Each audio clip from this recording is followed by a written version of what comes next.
Hi, this is Joe Hashi with another episode of Synergy's Accidentally Fit podcast, where we're talking about small habits and people integrating them into the real world, busy lives, family life, and all that, and still finding time to slowly progress towards becoming a healthier individual and living a longer and healthier life and enjoying a lot of things in life that perhaps you thought you couldn't do before. And today I am joined by Betsy from Endwell Family Physician. Betsy Welch is a family nurse practitioner, a little bit of background in nutrition before she switched over to nursing. She's an athlete as well.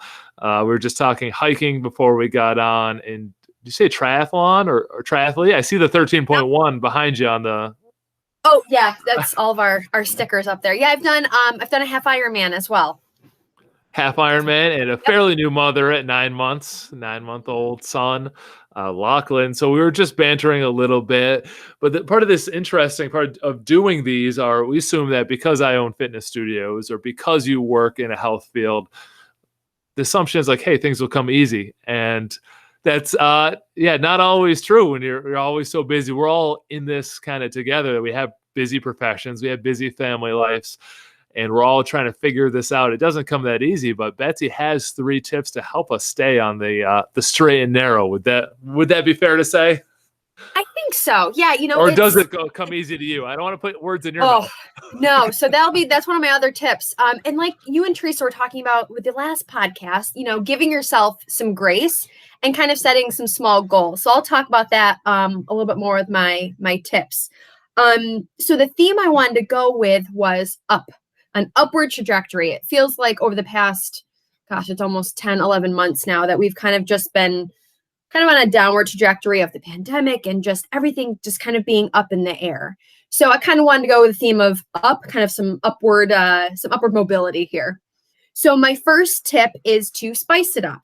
So what I wanted to touch on was high blood pressure. So hypertension, which is high blood pressure, affects millions of people across the U.S. And it can be pretty severe. It can affect your blood vessels. It can affect your kidneys, your eyes, your heart. It can lead to strokes if it's not, controlled. And it's a pretty important thing. And it's very prevalent. I see it so much in my practice, patients, either they already are on medications when I see them or I have to start them on medications. So it really affects a lot of people. So when we talk about high blood pressure, there's a lot of different factors. Obviously, there's lifestyle management and, starting an exercise program, getting that cardiovascular exercise part of the routine. Another part of it is medications, obviously. And the third part is diet. Like you were saying, I have somewhat of a nutrition background. I think it's my first love, really. I love being a nurse practitioner, but I love the nutrition side of things too. And I always try to incorporate that with my patients because it's not just throwing a pill at somebody. It's, okay, let's try and change things around to fit your lifestyle. So when it comes to high blood pressure, it's all about salt. Watching your salt intake, greatly reducing the amount of salt you take in. And that means choosing healthier foods. And healthier foods sometimes get a bad rap of not being super flavorful, like, the fatty mac and cheese we want to eat that's laden with salt and flavor. But what you can do is spice things up. So instead of adding salt, add some other spices. They can add flavor along with heat and make you not really think about adding so much salt. So I picked out 3 of my top favorite ones. One of them is red chili flake. So I have mine here. I have a big container of it just because I go through so much. So red that's chili, the stuff that sits right next to the Parmesan cheese. Oh, exactly. At the Italian restaurant when I'm getting my pizza. I'm just kidding. Oh yeah. Oh, totally. Like I put this on everything. And it gives a lot of flavor and there's no salt in it. And it gives some heat, but not, you can add as much or as little as you need. I put this on meat, on soups, pretty much everything. My other one is turmeric. So turmeric, it's got a beautiful color to it, like this orange yellowish hue, and it really can kind of liven up some other foods. Like I put this in my chicken noodle soup to give it some color, some flavor, and there's no salt in it. And then my other one is Italian seasoning. So Italian seasoning has oregano, basil, rosemary, thyme, sometimes a little red chili flake, depending on what you put in it. So this is actually my own blend that I make. So a little plug on myself, my little side business that I got going. So I started, it's called Betsy's Blends. You can see my little tag there. So I started it just kind of on a whim. We did spice blends for our wedding favors a couple years ago, Oh, and no it took kidding. off. My friends raved about them. So I kind of started a little business after I had the baby, just to kind of give me a little something for myself, which I think is important as a new mom. You got to find some time for yourself and something that you enjoy doing. So I started kind of concocting different recipes, and some of mine do have salt in them, but the ratio of all the other spices to salt is so minimal, but it packs so much flavor. So adding spice is really a great way of kind of limiting the salt and adding more flavor, while still staying healthy too. Now I have two tough questions for you. Ooh, One okay, I'm actually ready. tough, one not so tough. I've heard a lot of when I started doing some running and endurance type activities, or even consuming less food, that you do have to make sure you have some salt and minerals. Of course, And I of think course. I just want to mention that, because if we're coming from a perspective of in a general American's diet, they probably have too much salt. Oh If yeah. you've already been on the training bandwagon, there might be a spot for it. So I just want to mention that, or let you speak more to it. I can't tell you how many runs I've done where I have been like crusty with salt crystals and just, all of that. And I was like, wow, you definitely, when you sweat, you release salt crystals. And that's why you can get a little crusty after a good workout. But yeah, salt is very important in maintaining our blood pressure too. So people who have low blood pressure, or people who are, really into a training program, who are sweating a lot, they still need that salt in there too. But really, I really advocate for reading food labels, making sure that, you kind of look at how much salt something has and looking at the serving sizes. A can of soup, it's got 400 milligrams. Like, oh, okay, but it's 2 serving sizes. So that's the other kind of part in it too, is making sure you have a good balance. That's kind of my philosophy on kind of health in general, is a good balance.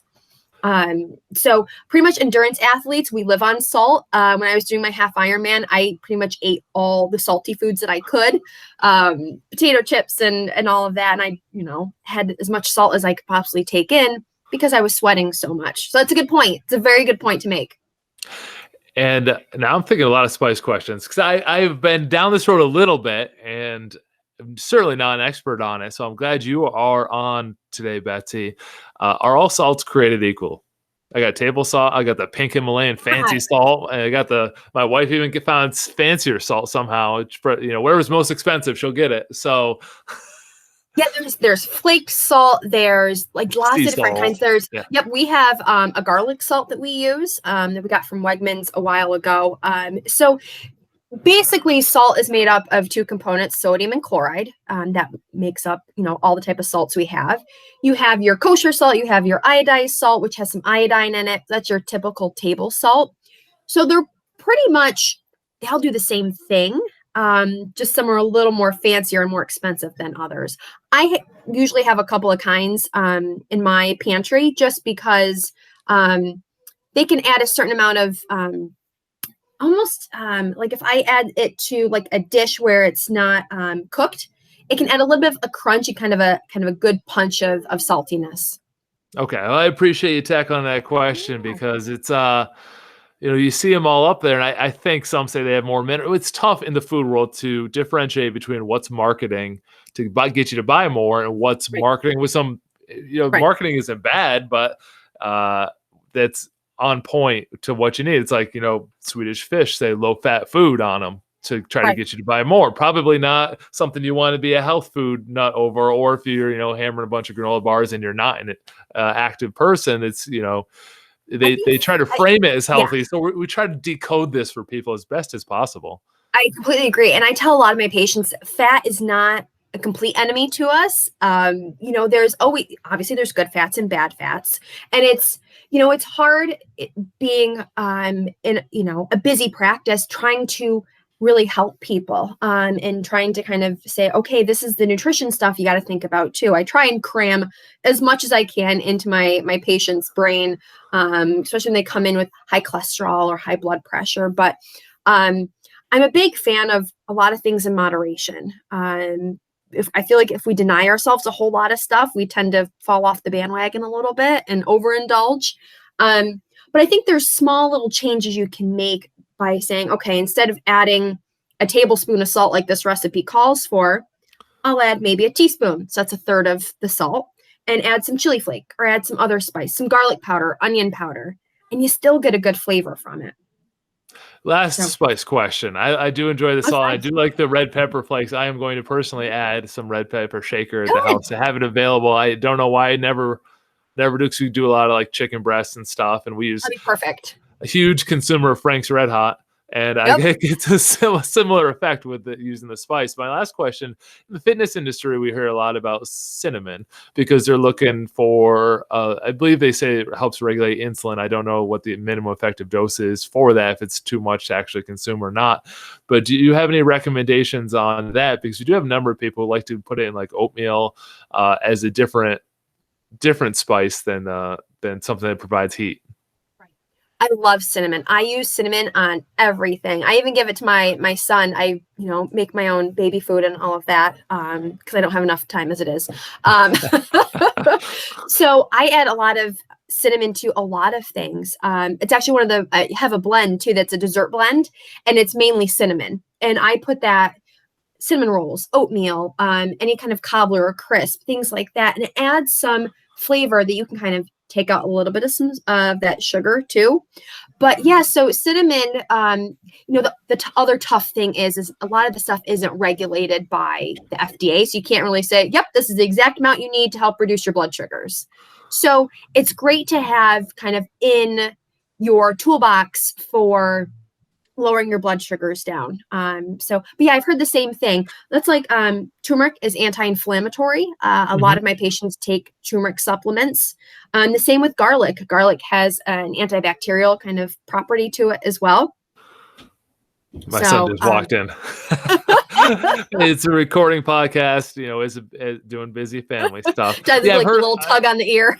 I've heard, yes, I've definitely, maybe I glossed over that turmeric's probably the one that gets touted the most for health benefits. I just don't find myself using it a lot, but I will use the red pepper and the cinnamon. And yeah, definitely. And it's adding just, a few spices, and that can really kind of change kind of your cooking repertoire too. One other thing I wanted to say too is I use a lot of basting oil. So this is a Wegmans basting oil, and it's got some garlic and herbs, no salt in it, and that adds kind of a little bit of some flavor to roasted veggies. So I'll do like Brussels sprouts and butternut squash, and I'm not a super big fan. They're not my top favorite veggies that I like, but adding a little bit of some flavor and a little bit of some garlic and that oil and some spice makes it a lot more palatable too. It's a great point, and I don't think I consumed a vegetable until I was out of college, and now I've been enjoying them. Of course, I'm one of those people that has an air fryer, so that's all I want to talk about. Like you run into an air fryer person, they just want to talk air fryer, but that's what got me more into veggies, like basting the asparagus or Brussels sprouts, like you mentioned. For sure.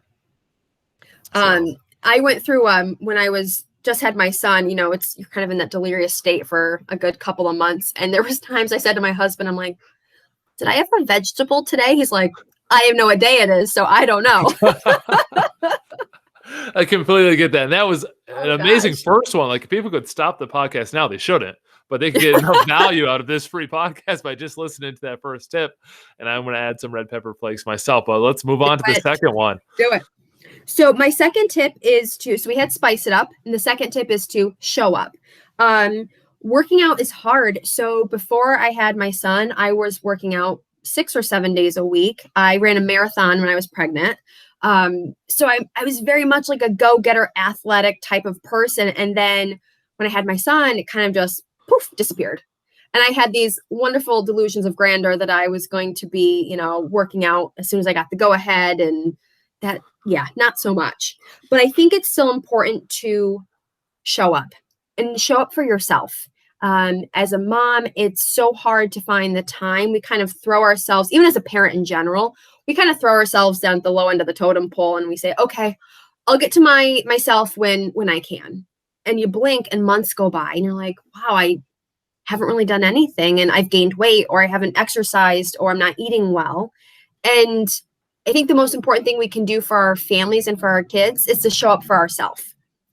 And, I think you and Teresa were talking about setting small goals. And I totally agree with that. And I'm on board with that. I even tell my patients 10 minutes a day can lead to, okay, I've done 10. Let me try 15 minutes. And doing that and increasing that frequency really is a great way to kind of show up and do kind of just small things that will turn into more of a habit. So I like that a lot because it is tricky as anybody, a new parent, someone who was formerly fit, who then has a understandable step back when you start your family, but then expecting to go back to right where you were. Set you back too. Yeah, or just getting into it even and not even knowing what to expect. So coming at it from every perspective, just showing up and understanding that every day isn't going to be like winning the World Series. It's you show up, you have to find the value in completing it and having that attendance goal. We try to set goals with the members, and at the beginning, it's really just, hey, show up to 8, 10, 12 workouts this month. Choose yours, whatever fits for your lifestyle, and let's try to set that plan and stick with it. Our goal isn't to lose 30 pounds in the first 90 days. Let's start with the small habits, which we can actually track and be measurable with, which is showing up. And I think that's a beautiful way of putting it, using your up theme. Yeah. And I also like how you put it, that it is the most valuable thing you can do for your family. And even though that sounds like you're being selfish, it's truly not. And I'll give a business parallel that we see a lot of businesses, and I found myself doing it a lot at Synergy in my company, where you major in the minors. You get so busy with the day-to-day, like you want to feel busy because you feel like you're doing things, but being that busy doesn't really mean you're being productive. And you need to major in the major things in your life, which are having your family core values and vision and taking care of yourself and your family's health, because of course you want the best for them. And in turn, you have to give your best self to them. You can't be always fried. Stepping out for an hour or two or finding some way to take care of yourself will give you a better home experience and more energy to give to the areas of life that you find valuable. Yep. I'm sorry if you hear my dog in the background. I thought they were going to snooze. Go ahead. Your dog's taking a midday nap. Must be nice. Oh my gosh, if only. What's your third one, Betsy? So my third one is to speak up. So mental health and physical health go hand in hand. It's hard to move your body if your mind's not completely there and if you're not feeling it. And I can attest to that. I had some pretty significant postpartum depression. I feel like women don't talk about this, and it's so frustrating, but there's such a taboo about it. And, it's hard, and it's important to kind of say, hey, I need help, or I'm feeling these feelings. Especially in our present environment with the pandemic and so much of things changing, mental health kind of crises and mental health symptoms are on the rise. I've been seeing a lot of people that have been kind of maybe teetering on the edge, like just not feeling great. And then the pandemic hit, and then everything kind of just came up to a head. So speaking up for yourself and the way you're feeling is very important, because really, if you can't have that motivation to move your body, then you're not going to get healthy. And it can be kind of a vicious cycle too for a lot of people. So I think it's important to speak up about your feelings, whether it's talking to a spouse, a partner, a friend, a family member, or your primary care provider. I see that a lot in my practice. And I think it's so important to be open about having those kind of hard conversations with people. And so I think that's kind of the most, probably my top tip is to make sure you speak up, because a lot of people are feeling the same way. That's for sure. Oh yes, that's I can for sure attest to that, and I do appreciate you mentioning that. When I saw on your list, I was excited to share it again. We did one with a member who was brave enough to get on and share her story about feeling such depression during the pandemic and job loss and family stress, and it's just all at once. And she was by far not alone. We were taking care of over 800 plus of our members, and then all the people that we reach on our newsletter through the podcast, or thousands of people in the area.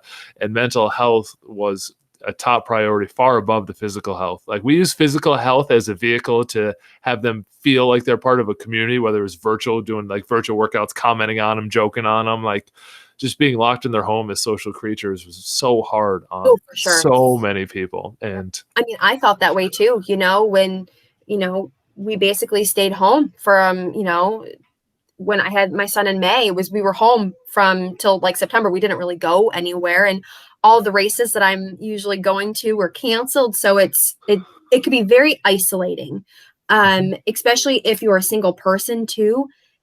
It's hard when your people are your community, especially like my running friends. They're my family, and when I couldn't see them, it really kind of changed how I felt mentally too. I miss kind of just chit-chatting with people, because you can still get out those little frustrations about this, that, or the other thing with your friends. And we didn't have that for such a long time.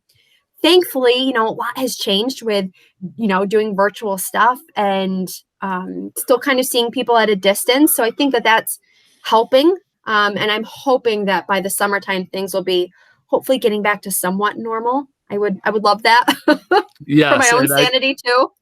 Yes, and I want to reemphasize the speak up part of it, that out of this whole pandemic, I've had a lot of small business frustrations and all the drama out there. But the one thing I have been impressed with, without hesitation, is the community, that there are people that do care and want to be there for you. And you gave a good list, Betsy, of right up to your primary care through friends, family, primary care. There's somebody there that can help you. Just even if it's like, hey, you just want to be a part of something, there are now things you can be a part of virtually to your comfort zone. One of our philosophies are, we're going to meet you where you're at. That's one of our core values at our company. So we will continue doing our virtual stuff through when people are more mentally able to return. It might be the end of this. It could be 2022 that we're still doing virtual workouts for people, and that's because they're not ready to come back in, and being thrown back in, as was the isolating, being thrown back in can cause stress, because there's so much negative news out there that you can become overwhelmed by it. So we just need to speak up and find something that fits for you, and get the help you need. All right, Betsy, let's talk about where they can learn more about you, because we're closing in on our half hour, and this has been one of my favorite podcasts. That was quick. Rivaling. I can't speak right now. Teresa's, because she did such a wonderful job that the people at Endwell Family coming in prered with their notes ready to deliver. Teresa set the bar really high, so I was a little nervous. She did. It was she did amazing, but so did you, Betsy. So where can people learn more about you? So EFP has a website. We have Instagram too, so we're on Insta, and we have Facebook too. And then also plug in my own business, my little spice blends. Betsy's Blends is also on Facebook. I took a little bit of a break, but now I'm kind of back in action.